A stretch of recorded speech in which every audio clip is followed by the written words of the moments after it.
Hey folks, it's Dave the Turnip here, and this week on 5 Credits to Midnight, we are going to be playing the Superest Spy.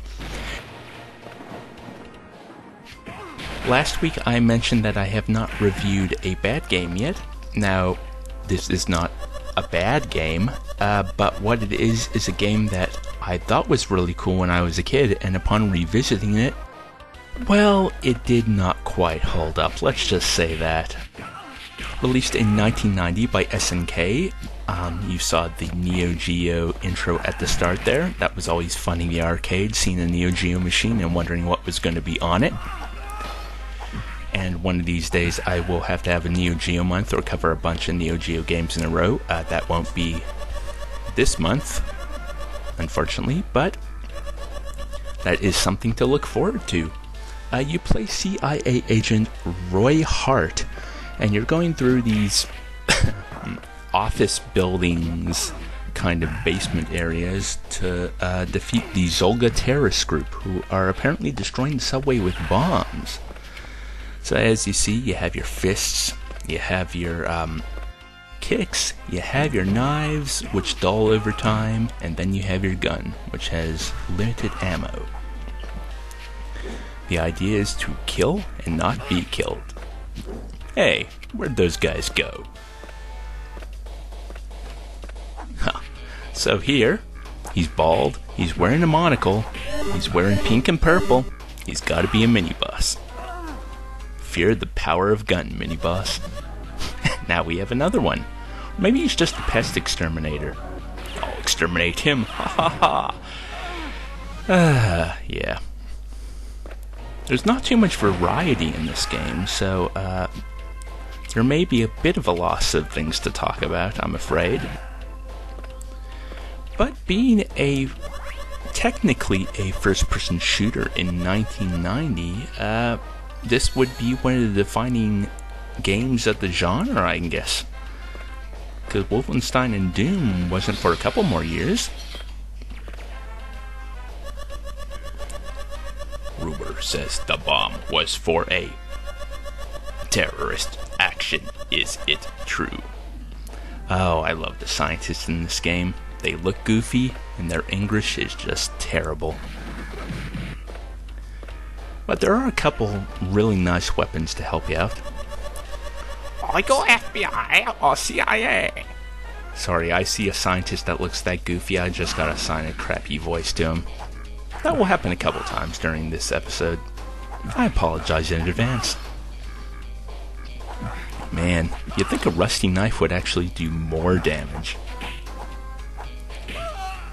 Oh no! See, one of the reasons I thought this game was really cool when I originally saw it in the arcades was, well, look at it. It looks awesome. You got this first-person perspective. You can change your weapons, shoot guys, you walk around. But because the game is actually quite difficult, playing it as a kid, I never got more than maybe 5-10 minutes into the game. Well, probably more like 5, really. And you quickly learn on an emulator with unlimited credits that there really isn't much here.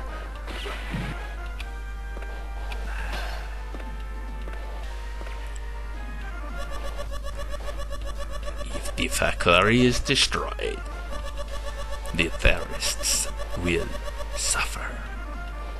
Thank you for that. Oh, taser pipe combo.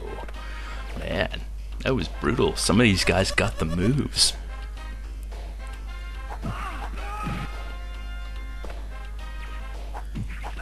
But I have to wonder, are these guys ninjas or deep sea divers? I mean, that one's obviously a terrorist. He's wearing a turban. Duh.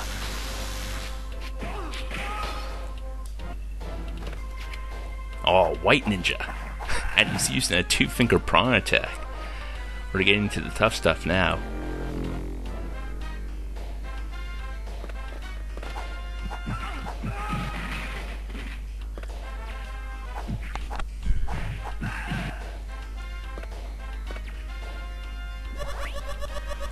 Too much blood.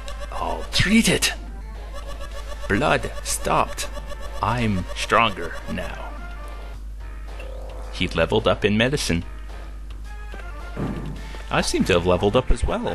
What does that do, you ask? Well, as far as I can find out, absolutely nothing. But you know that old adage, when the numbers go up, that means you're having more fun. Just like this elevator.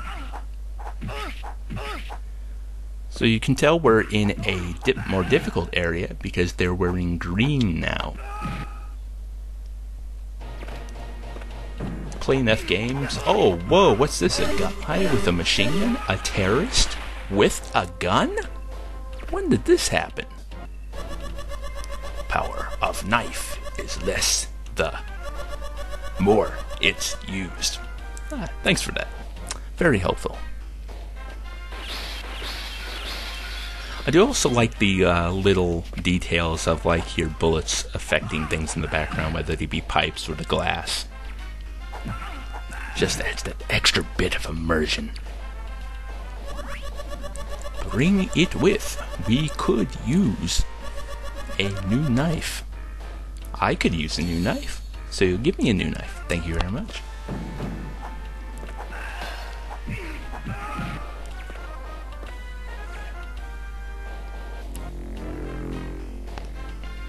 Why does he only look at his map in dark rooms? Is it because the flashlight makes him seem more cool?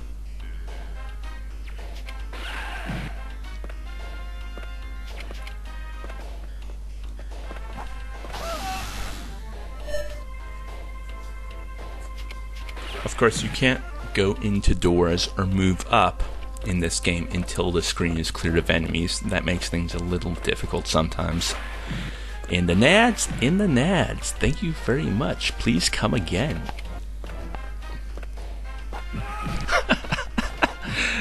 Well, why argue with what works? Whoa, did I just interrupt the bald monocle mustache convention? I must have. He threw a net at me. I guess this means I have net worth now. Oh,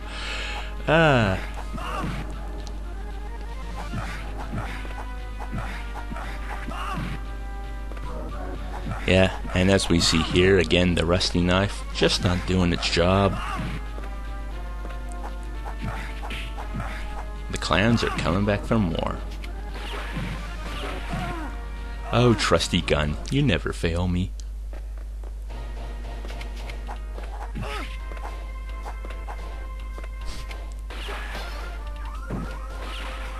Oh yes, that's right. There are cameras in this game, which you need to avoid by actually ducking under them, as Mr. Scientist will tell us. Hidden cameras track us, but we can stoop down and pass. Well, as entertaining as all this was, I'm afraid we're reaching the end of episode 7 of 5 Credits to Midnight. I wanted to cover this game. It turned out to be not what I remembered, but I said, you know what? I'm going to do it anyway. We'll see what happens. Probably not as entertaining as previous episodes, but I hope you had some fun. As always, tell me what you think in the comments. Suggest other games you'd like me to have a look at in the wide world of arcade releases. And we'll see you next time. Bye, everyone.